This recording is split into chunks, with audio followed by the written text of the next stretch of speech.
زمکه وخوځېده، غرونه وجړقېدل.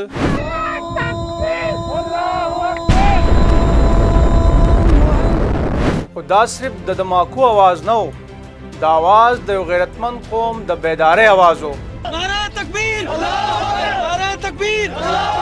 28 مئی 1998 هغه ورځ چې په کومه ورځ چې پاکستان دنیا ته وښودل چې موږ صرف ژوندي نه بلکې محفوظ هم یو. دا څه معمولي ورځ نه وه، دا ورځ د یوم تکبیر وه. د تکبیر معنا د الله د لویۍ اعلان.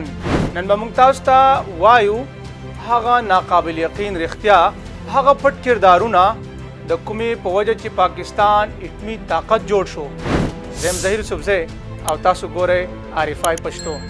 مئی 1998 کې هند په اټمي دماکو ټوله سیمه ولړزوله. په پاکستان عالمي دباو، امریکا، اقوام متحده، جاپان، یورپ ټولو دغه خبره کوله چې خاموشي اختیار کړئ کنه پابندۍ به در باندې ولګو. خو د عوام زړه بل څه غوښتل. په سړکونو نارې وې چې موږ له ځواب پکار دی، موږ غیرتمند قوم یو. دا هغه لمحه وه چې فیصله صرف د سیاست نه وه بلکې د قوم د عزت وه. د هغه وخت په وزیر اعظم نواز شریف دباو، خو دننه پاکستانی ولس غږ د هغه توان او جذبه پارولې وه. آخر کال په 28 مئی 1998 د چاغي په غرونو کې هغه څه وشو کومې چې د دښمن خوبونه وتښتول. پورا 15 ورځې دماکې وشوې او پاکستان د دنیا اوم اولنې اسلامی طاقت جوړ شو. भारत ने जो एटमी तजुर्बात किए आज हमने उसका हिसाब भी चुका दिया.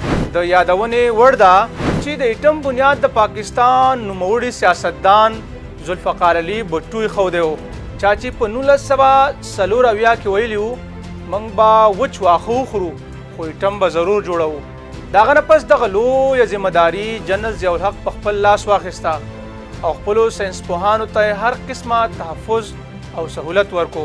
په ساینسدانانو کې د ایټم بنیادی کردار ډاکټر عبدالقدیر خان صرف یو نوم نه بلکې پورا داستان دی.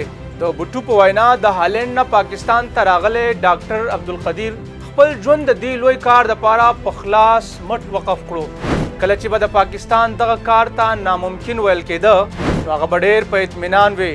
پاکستان هر څه کولی شي. هغه له ځان سره د یورینیم افزودګۍ علم راوړو او قام ته یې تحفظ ورکړو. په دې زغل کې صرف هغه یوازې نه و بلکې د هغه سره اوږه په اوږه روان ډاکټر سمر مبارکمند هم و، چا چې د چاغي غرونه په لیبارټرۍ کې بدل کړل. د پاکستان اټامیک انرژۍ کمیشن، پوز، خفیه ادارو او وطنپالو انجینرانو ټولو بې له نوم او بې له شاباسه دا معجزه ممکنه کړه. د کامیابو اټمي چاودنو نه پس کوڅه کوڅه د خوشحالۍ نه ډکه وه. مټایانې ویشل کېدې، سجده شکر ادا کېدو، قومي نغمې غږېدې، یو فخر و، یو جذبه وه.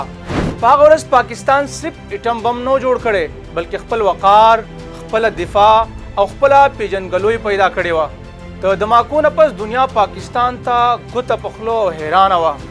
د امریکې صدر بل کلینټن د آخري لمحو پورې کوشش وکړو چې پاکستان دماکې ونه کړي. هغه ویل چې که پاکستان دماکې ونه کړي ورته به 15 ارب ډالر ورکړی شي. خو نواز شریف د دغه ټولو دمکیو په ضد بنیان مرصوص جوړ شو او ویل چې که چېرته د دې عمل نه یو قدم هم وروستو شي نو قوم به یې په ژوند کې معاف نه کړي. آیا تاسو ته معلومه ده دا چاودنې د میاشتو نه بلکې د یو څو ورځو په تیارۍ کې وشوې. د چاغي په غرونو کې ګرمي د 50 درجې نه زیاته وه او ساینسپوهان نه پنکا نه ایر کنډیشن د شګو په منځ کې ناستو، سیسټمونه یې چک کول. ډېر پکې مشهور نه شو خو د وطن دغه ټول هیروګان دي. د یوم تکبیر ورځ صرف د دښمن ویرولو دپاره نه بلکې دا ورځ دا یادونه کوي چې کله یو قام موټی شي نو هر څه ممکن دي. نن په 2025 کال کې دا پوښتنه ده آیا موږ یوازې اټمي طاقت پاتې کېدل غواړو که نه تعلیمي، ساینسي، اخلاقي او نظریاتي طاقت هم؟ ځکه چې اصل طاقت ټوپک نه بلکې په سوچ کې وي. پکار ده چې د دې یومي تکبیر په ورځ صرف مټیانې ونه ویشو بلکې د تعلیم یووالي او شعور واده وکړو. یاد ساتئ اټمي طاقت لرل صرف وسلې لرل نه دي بلکې دا یوه لویه ذمہداري ده. که تاسو د دې وطن په قربانیو فخر کوئ نو دا ویډیو خوښه کړئ او په کمنټس کې ولیکئ پاکستان زنده باد.